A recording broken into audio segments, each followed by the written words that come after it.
I'm just wondering, who do I have to fuck to get some pussy around here? Yeah. Pussy.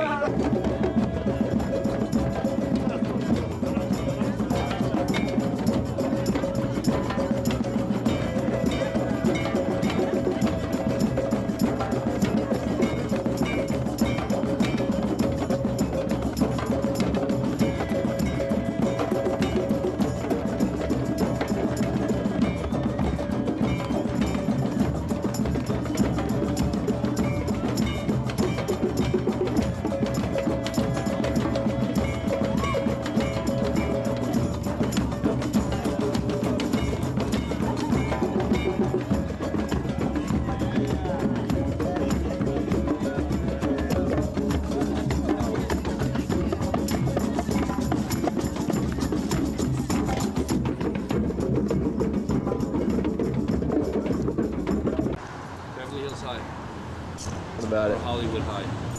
Yeah. Yo! Did you see that one the other day on Ants? Well, the hyenas were always around, and we'd hear them always at night. They go.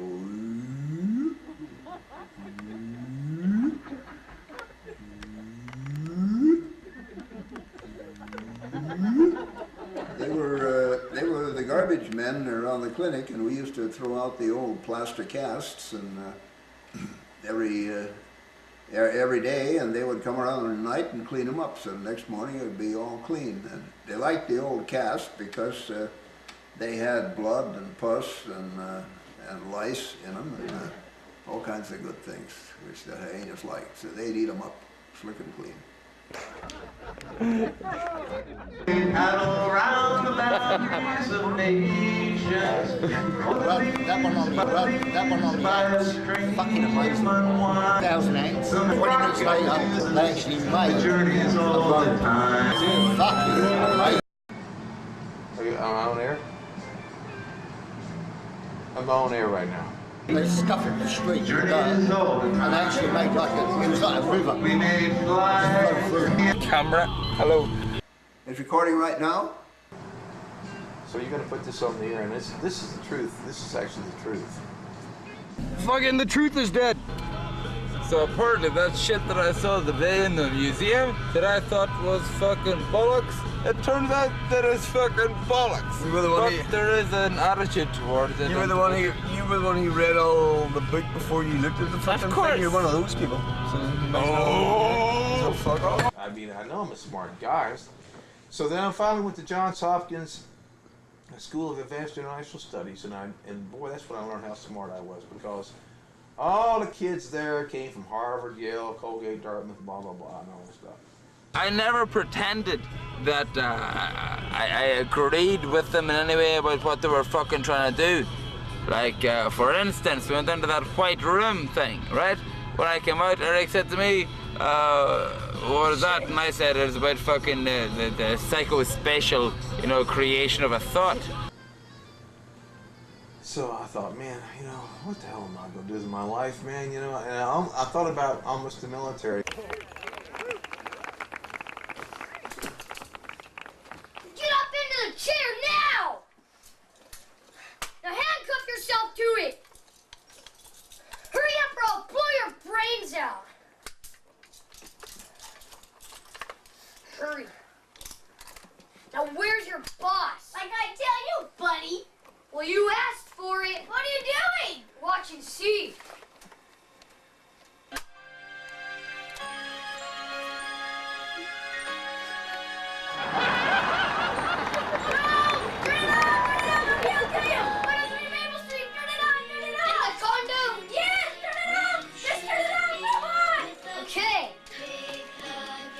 It's Arnie.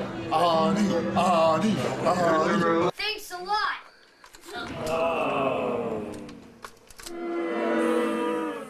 So can you get breakfast? Oh, yeah. Because breakfast is served anytime. Fucking chicken sandwich. Do something. It's gonna run out of battery. Do something. Do something. Do something. I am not a piece of meat. I'm not a fucking taco for your enjoyment. You whore dogs. Juggernaut, can I have you? I think you can. I hope you can. I'm not quite sure. I need some self-respect. Take your time. Do you have self-respect? Someone number 6? I thought this on Oh TV. no, that's on there. This is fucking genius. That is glorious. It's like this is genius. It's like touching the face of God or something right there. Yeah. Okay, take your time. Let me know when you're ready. I want breakfast. Give me two. Give me two. Can I digress a little bit? This would be a really good thing to talk about. Secret of life. What's the meaning of life? Just show a person's life through surveillance cameras. It's just cut and chopped. Yeah. Yeah. All over town. That's being done. Like in a world where surveillance cameras are everywhere. Well,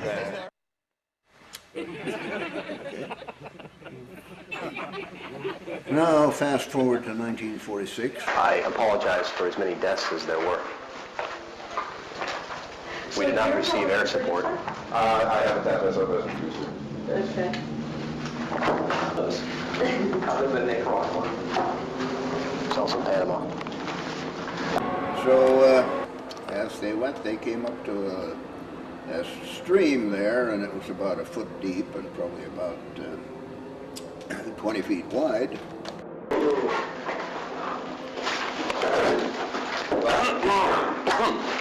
do you think we think about this trip, Eric?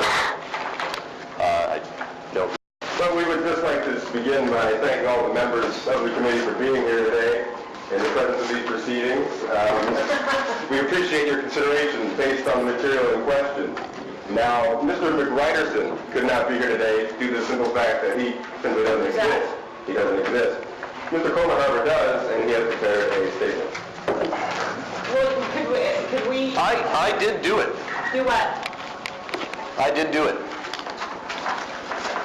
I am not, like I said in my statement, at all ashamed of what I done. We have no choice. Why should you be?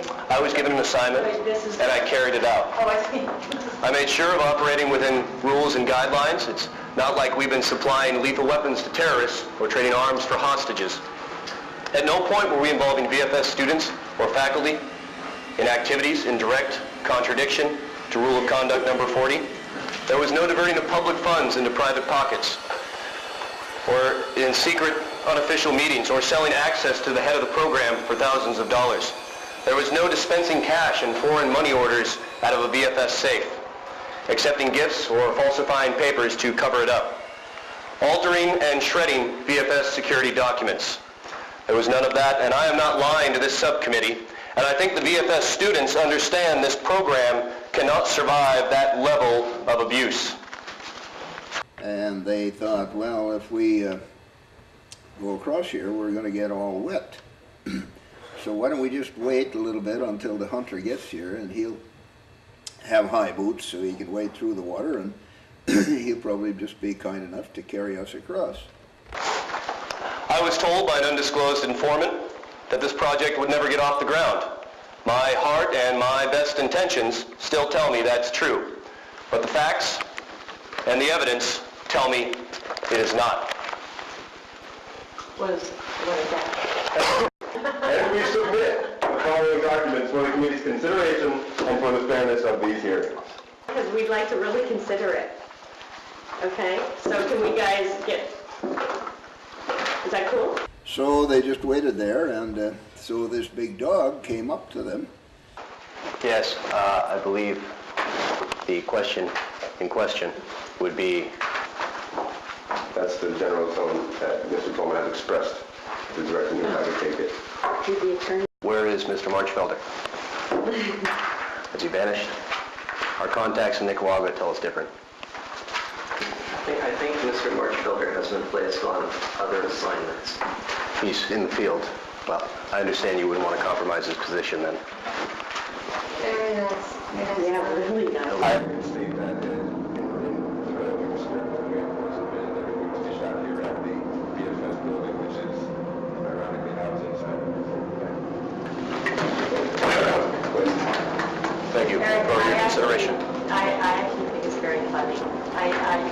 Ryan rushed in my office and said, Susan, you gotta read it. And I got such a kick out of it. Now, did you write it together? I'm not aware of. That's not my job. I don't keep records. I'm not a bookkeeper. It's not my job. I was out of the country at that time. Including the fifth. No, but did you guys develop it together? We did. There was some development, but we had no knowledge of any slush fund.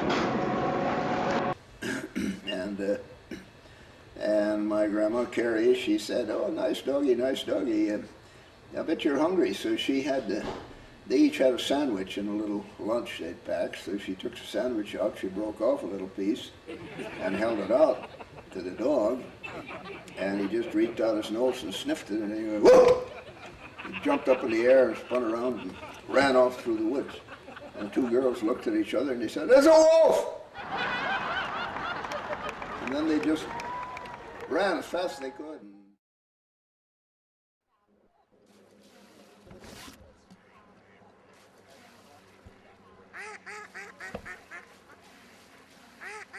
They kept running all the way until they got up to the pasture where their mother was, and she said, "What happened to you girls? Why are you really look scared and you're all wet? What happened?" They said, "We saw a wolf!" How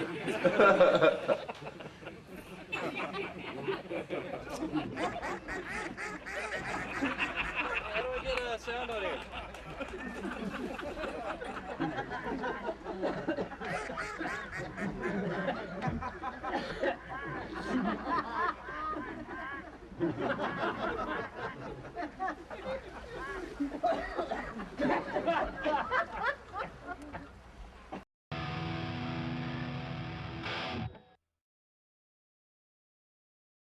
Are you ugly, stupid, and fat? Well, hi, ugly, stupid, and fat. Well, come join the ugly, stupid, and fat. Not only, well, join the from the ugly, stupid, and fat. Join David Carter from the Ugly, Stupid, and Fat Persons Club. Are you ugly, stupid, and fat? Then join our club. Not only will we treat you like a star, but no one will ever bother you again. Hey, you stupid, fat, ugly moron! Ah, you missed! Well, as you can see, all of it might not work. Well, join our club today for only $800.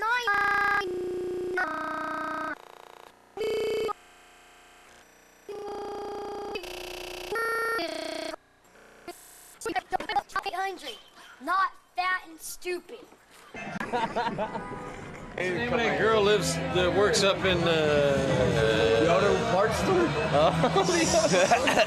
Next thing guy goes, fucking knocks on the tree, right? And he goes, "Oh, it's just those woodpeckers." And then the farmer goes over to the potato patch where the pollack's at, right? And he points his gun at the potato patch and he's like, "Who's in the fucking potato patch?" And the pollack goes, "Potato." Oh shit. He goes, I don't get it. You see that? Did he see that? Yeah, might have.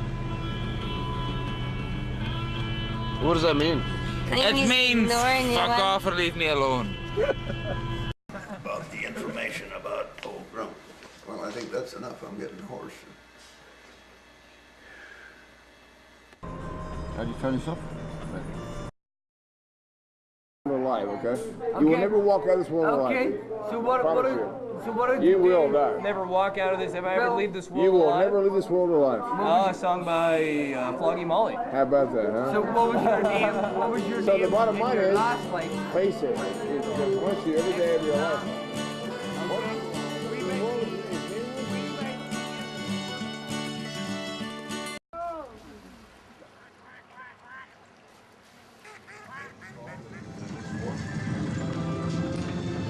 My great-great-grandfather Settlemire was a sniper with Jackson in Fredericksburg. My great-great-grandmother had her hand blown off and founded the First Baptist Church at Chilhai, Virginia. 1956, before we were ready to go, and we headed for Ethiopia, where there was an opening, and they were starting our church. The Baptist General Conference was starting hospitals in 3 different locations in Ethiopia. That's what I do. That's what I've got to do. I'm just trying to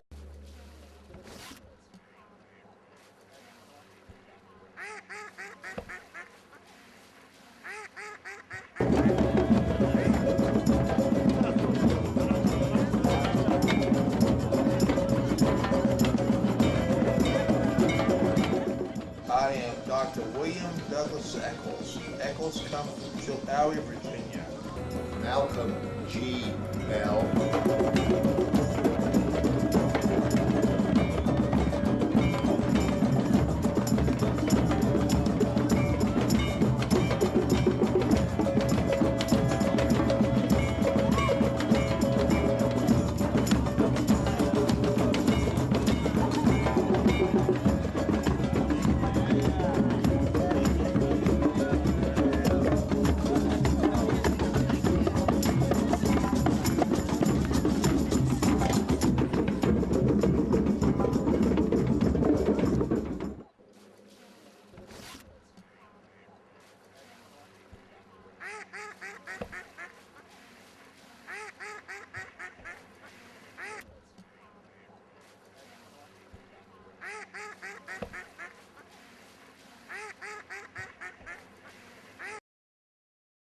So ends the short version of